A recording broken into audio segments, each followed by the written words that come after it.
Boa noite. É bom vir a essa casa, ainda mais matando saudade da chuva, né? Nós estávamos pedindo chuva, chuva, chuva, e hoje nós fomos abençoados com uma chuva muito forte, que provavelmente evitou que muitas pessoas chegassem aqui, né? E a gente sempre pede a Deus, né? Deus me ajuda, me faz isso, me traz a chuva. Por quê? Porque Ele é o único capaz de trazer a chuva para a gente. E hoje nós vamos falar sobre maneiras de orar, maneiras de fazer oração. É um tema extremamente interessante, e na medida que a gente vai preparando, a gente vai se descobrindo. Principalmente para mim, que eu vou fazendo essas palestras, aí eu começo a analisar, a pensar, e aí vem aqueles insights, né? Eu falo, pô, tá tão óbvio. Por que eu não tinha pensado nisso antes, né? Então vamos começar dizendo que o próprio Cristo dizia, qual que era o momento que nós temos que orar? Jesus falava, orai e vigiai sempre. Ele não falava só de manhã cedo, quando a gente acorda, à noite, quando a gente vai dormir. Ele falava para nós, para a gente orar sempre. Então, na nossa oração, nós temos que ter em mente que não são as palavras que fazem que ela seja eficaz ou não. Existem algumas pessoas, até algumas seitas, que acham que se fica lá 10 horas, 12 horas rezando, fazendo penitência, isso vai ser o suficiente para que eles consigam alcançar aquilo que eles querem. Nós temos alguns irmãos de outras religiões que pensam nisso, né? Algumas orações são muito repetidas. Isso é lógico que vai da crença de cada um. Mas Jesus vai nos mostrar ao longo da vida dele que não é isso que faz com que nós sejamos atendidos, mas sim aquela oração que brota do nosso coração. Então eu vou dar um exemplo para vocês. Isso aconteceu no século XVI, logo depois que o Brasil foi descoberto. Os padres começaram a colonizar o Brasil e começaram a viajar beirando as praias para ensinar as pessoas sobre a oração. Um determinado padre chegou numa aldeia na beira-praia e viu que eles não sabiam rezar, que eles não conversavam direito com Deus, isso dentro da ótica dele.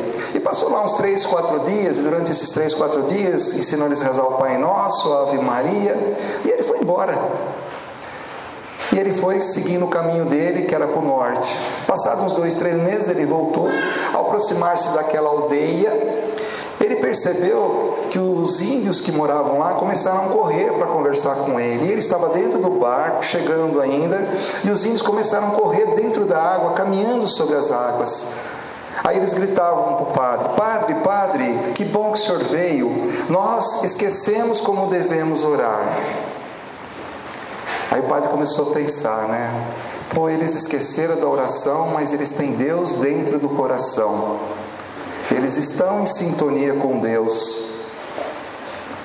Então as nossas orações não é o volume que nós colocamos, a altura ou as expressões que a gente usa, não é a quantidade, não é o tamanho da oração, mas sim o coração que a gente coloca nessa oração. Então não nos importam as palavras, não importam os gestos, mas a fé que cada um de nós tem. E quando a gente faz a oração, e nossa oração normalmente é para Deus, porque Deus, porque nós somos os seus filhos, Ele é nosso Criador. O livro dos Espíritos nos diz o que é Deus. A resposta, o princípio de todas as coisas. Ou seja, tudo se originou de Deus. Então, para nós fazermos uma oração, nós temos que estar ligados na sintonia de Deus. Eu acredito piamente que Deus só tem uma sintonia, a mais elevada que a gente pode imaginar. A sintonia nossa é que varia. Na medida que nós estamos praticando atitudes boas, que nós estamos sendo honestos com as pessoas, estamos sendo caridosos na nossa relação com a família, com a esposa, com os filhos, nós nos aproximamos de Deus. Por quê? Porque nós estamos vivenciando o amor. E Deus é pleno de amor. Na medida que nós prejudicamos as pessoas, nós falamos mal, falamos mentira, o que acontece conosco? Nossa sintonia cai e nós estamos mais distantes de Deus. E Deus não habita no nosso coração nos momentos que nós estamos querendo as coisas ruins. Ele não habita. Deus, aprendi que não é um Deus interventor. Ele não chega para o Nestor e fala assim: abre a porta do teu coração que eu quero entrar. Ele não faz isso. Ele chega para cada um de nós e diz assim: abre a porta do teu coração. Eu gostaria tanto de entrar dentro do teu coração. Porque a chave do nosso coração só está aberta com a fechadura de dentro para fora. Então Deus respeita o nosso livre-arbítrio. E em função disso, o que Ele quer que nós aceitemos eles na nossa vida. E quando a gente consegue se ligar com Deus, conforme a gente vai tendo esses movimentos, as orações, nós criamos no nosso corpo, em volta de nós, um mecanismo de proteção fantástico. Quando a gente está com Deus, nós estamos em paz, nós estamos tranquilos. A maior adversidade que possa surgir na nossa vida, as coisas são mais fáceis de lidar com Deus. Pensa cada um de nós quando tem a oportunidade de fazer o bem a alguém. Aquele ato amoroso, caridoso, que a gente faz isso para ajudar alguém sem esperar nada de volta. O famoso amor ágape. Quando a gente consegue realizar a nossa intenção, a gente não se sente preenchido de uma sensação tão gostosa. A gente não tem uma paz assim, parece que nós estamos inundando de alegria.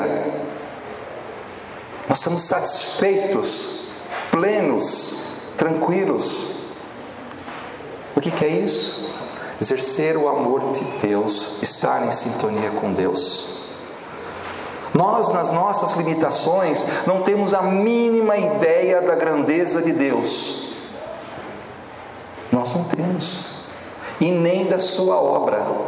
O melhor telescópio do mundo, se nós colocarmos em direção a qualquer parte do universo, nós não encontramos o fim. A gente não sabe o tamanho das obras de Deus. Vocês sabiam que a nossa galáxia, perto de todos os universos, é como um grão de areia numa praia? Tão pequena que ela é. Imagine a grandiosidade de Deus em volta de tudo isso. Deus não precisava da gente, mas um dia Ele falou: vou criar um tal de um planeta Terra, ou de um universo, e vou colocar umas pessoas lá, cheias de espíritos simples e ignorantes, mas que elas vão se desenvolver através de várias encarnações, vão aprender a me amar, vão aprender a me conhecer um pouquinho, me entender. Vou mandar um tal de Jesus para lá, e Ele vai deixar uma mensagem tão linda que vai mexer com o coração das pessoas. E quando as pessoas olharem aquele Jesus, vão achar que estão me vendo. Tanto é que Jesus disse: quem me vê, vê ao Pai. Porque Ele fazia as coisas que o Pai gostaria. Ninguém foi próximo, tão próximo de Deus como Jesus, pelo menos que nós tenhamos conhecimento. Então, quando nós pedimos em oração a Deus, acima de tudo tem que ser uma atitude de humildade, porque nós estamos falando para esse Deus Todo-Poderoso que nós somos fracos, que nós somos frágeis, que nós precisamos dEle, que sem Ele nós não somos nada, mas com Ele nós podemos ir a qualquer lugar, enfrentar a morte, o desencarne, as tristezas, as vaidades dos outros, as nossas. Se alguém chegar aqui hoje e falar que está com um problema sério de saúde, eu falo: não, fica tranquilo, eu vou te dar 100 mil reais para resolver seu problema. Vai resolver? Não. Pode pagar algumas dívidas, né? Mas resolver mesmo não vai. Se alguém chegar aqui para mim e falar que perdeu um filho, perdeu a mãe, perdeu o pai, Se eu der qualquer coisa material, vai resolver? Não vai resolver.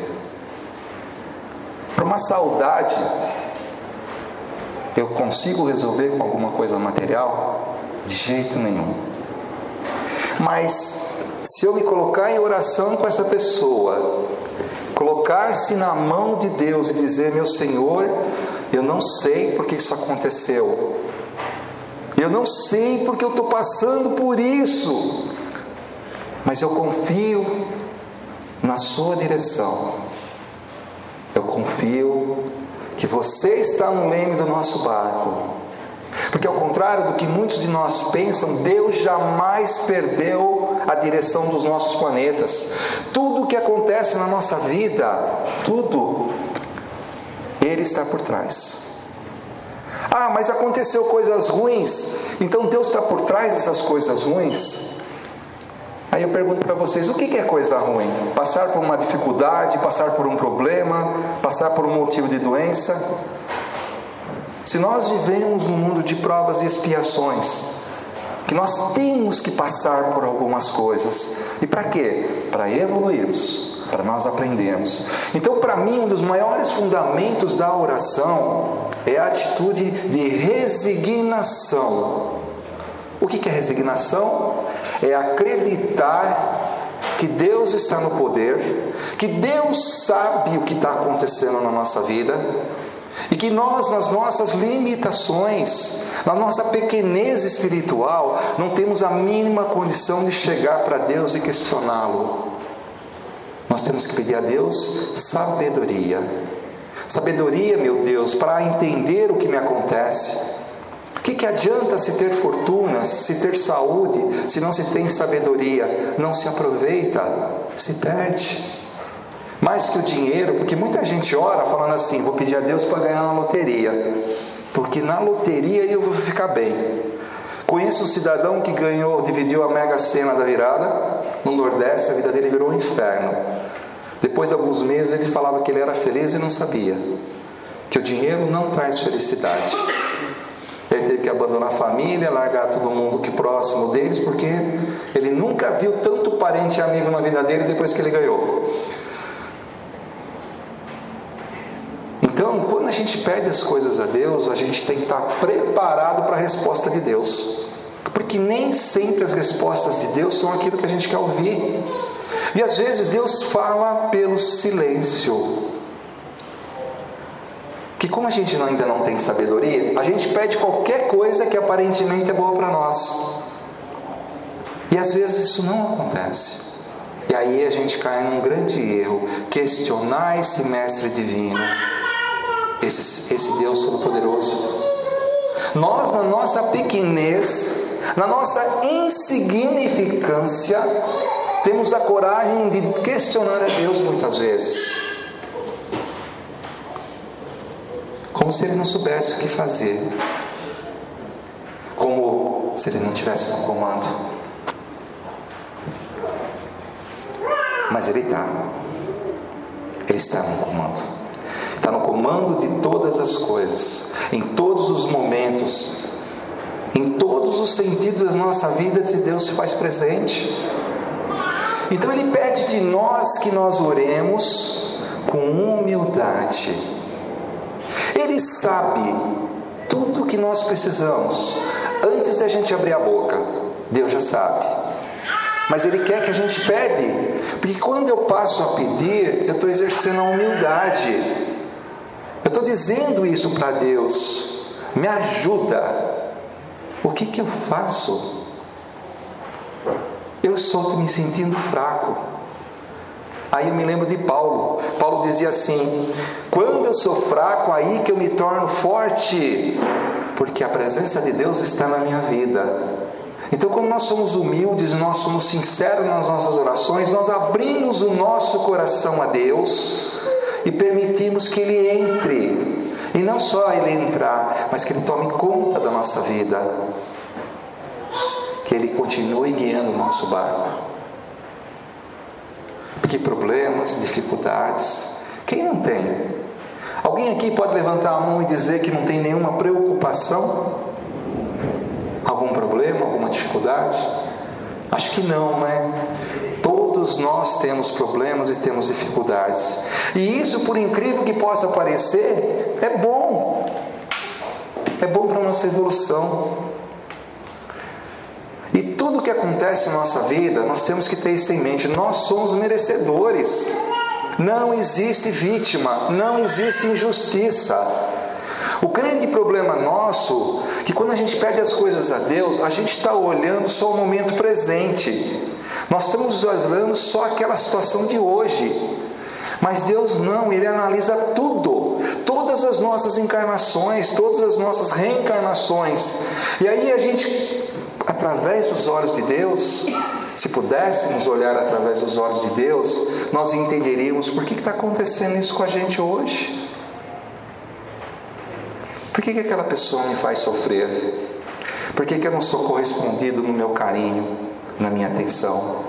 Eu já falei muitas vezes que quando a gente vai encarnar, que a gente está lá na espiritualidade, a gente pede aos nossos líderes espirituais que nos dê uma oportunidade para que a gente possa vir novamente, para que a gente possa ter a oportunidade de evoluir, crescer, amar aqueles que a gente não amou, sorrir muito mais, ser mais feliz, espalhar essa felicidade, que a gente possa pede para ser luz. E quando a gente vem para cá, a gente esquece. E é bom esse esquecimento? É necessário. Sabe uma coisa que a gente não esquece de encarnações para encarnações? Vocês sabem o que é? São os nossos sentimentos. As sintonias que nós estabelecemos em encarnações anteriores. Então é muito comum hoje eu encontrar uma pessoa, conversar com ela pela primeira vez, eu olho para ela e digo assim: nossa, que pessoa maravilhosa, parece que eu conheço a pessoa a vida inteira, eu me dou tão bem com ela. Aí a gente encontra outra, fica conversando 2, 3 horas, ela sai e fala: ele não desceu, eu não sei porquê, ele não me fez nada, mas eu não gostei dele. Já aconteceu isso com vocês? Sabe o que é isso? Sintonia. Na outra encarnação, aquela pessoa que eu gostei nessa, eu tive uma boa sintonia com ela. Então quando nós nos reencontramos, há uma festa no céu. 2 pessoas que se amam se reencontram. Então gera essa sintonia de amor. Aí você vai dizer assim: nossa, essa pessoa é tão maravilhosa. Eu não sei por que ela representa, é tão importante para mim. E da mesma maneira quando a gente encontra pessoas que não são boas, que não descem. Isso infelizmente pode ser o marido, pode ser a mulher, pode ser a sogra.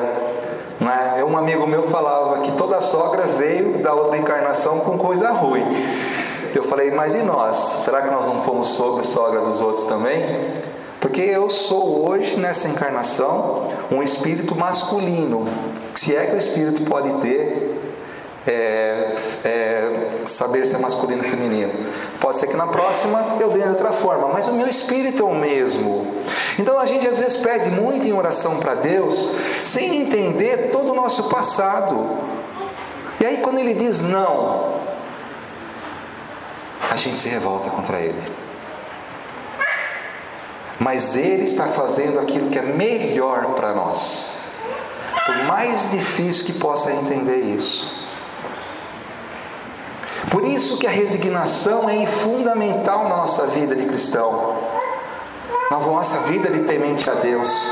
Saber que as coisas, quando acontecem, mesmo quando a gente não percebe o sentido, para Deus tem, e é para o nosso bem, por mais difícil que possa parecer.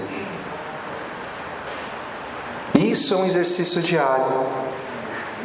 Eu falei no início que a gente ora a Deus não só na hora do acorda e na hora de dormir. A gente acaba orando a Deus todos os momentos da nossa vida. Você está num trânsito, alguém te fecha, você pode orar a Deus e pedir: Pai, dá paz para ele. A criança está gritando dentro da sua casa, só está com dor de cabeça, você pensa assim: ai Jesus, dá uma força para ela ficar mais tranquila. Isso não é uma forma de oração? Não é? O que vale é as nossas intenções. Muita gente às vezes pede para o outro querendo que Deus ajude uma pessoa para se beneficiar. Esse tipo de oração é válida? Não é. Quando a gente pede por alguém, tem que pedir por amor, sem esperar que aquela pessoa sequer reconheça que nós fizemos uma oração para ela. Quando a gente pede para nós não podemos ser egoístas. Porque Deus às vezes não atende o nosso pedido individual, porque o nosso pedido individual às vezes não é maior do que os pedidos coletivos. Porque Ele jamais vai conceder alguma coisa para nós que vai fazer mal para o outro, que o outro não merece. Orar bem é uma dádiva. É realmente se colocar em sintonia com esse Deus. É realmente se sentir em paz. Qualquer tempestade que venha, ela passa como um vento simples. Nós estaremos sempre fortalecidos nessa relação com Deus, desde que a gente realmente tenha sintonia com Ele. E a sintonia dele só existe uma: sintonia de amor. Nada mais que isso. Sintonia de amor. Por isso que eu tento ser grato a Deus todos os dias da minha vida. E todos os dias eu me pergunto: o que Ele quer de mim nesse dia? O que Ele espera que eu faça de diferente?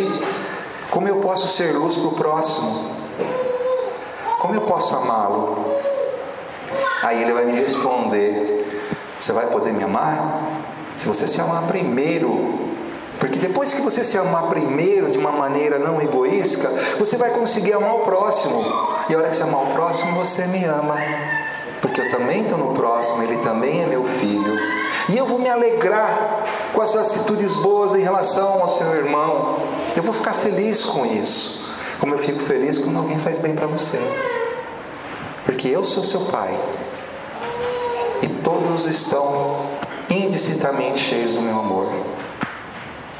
No Antigo Testamento tem uma frase que diz assim: apenas uma centelha do amor de Deus é suficiente para inundar todos os universos. Uma centelha. Aí eu volto àquele questionamento: quem somos nós? Quem somos nós para duvidar dos critérios adotados por Deus, das decisões tomadas por Deus? Nós, na nossa pequenez, deveríamos ficar de joelhos e agradecer a Ele pelo dom da vida, pela nossa família, pelo nosso trabalho, pela alegria de encontrar pessoas nesse centro, pela alegria dos filhos, da mãe, do pai, até da sogra, do cunhado. Eu sempre brinco que a minha vida é tão abençoada que eu amo até minha sogra, e isso é verdade. Então, a família que tem como Deus no centro da sua vida, ela não tem desarmonia. Vai ter problemas, vai ter dificuldades, mas a harmonia não vai penetrar. Porque nós criaríamos um escudo de proteção, um escudo vibratório dentro da sintonia de Deus, que ninguém entra. Ninguém entra. Só entra se nós abrirmos a nossa porta do coração e permitir que as coisas não boas se adentrem. Mas se o vosso coração estiver cheio de Deus, não tem espaço para nada. Para nada. Nós vamos ser felizes com, mesmo que seja pouco, nós vamos conseguir ser felizes com pouco. Vamos amar tudo que a gente tem, nossos bens, nossas famílias. Vamos agradecer a Deus todos os dias. Obrigado, meu Deus de amor, porque eu estou aqui, porque eu estou tendo a oportunidade de estar falando, porque eu estou tendo a oportunidade de estar ouvindo, mesmo que o palestrante não seja uma grande coisa. Obrigado, meu Deus. Que continue enchendo de bênção nas nossas vidas, que continue enchendo de proteção o nosso caminho, que continue sendo luz para a nossa vida. São exemplos então de oração, orações de agradecimento a Deus, que na nossa pequenez nós gostamos de fazer. Que assim seja.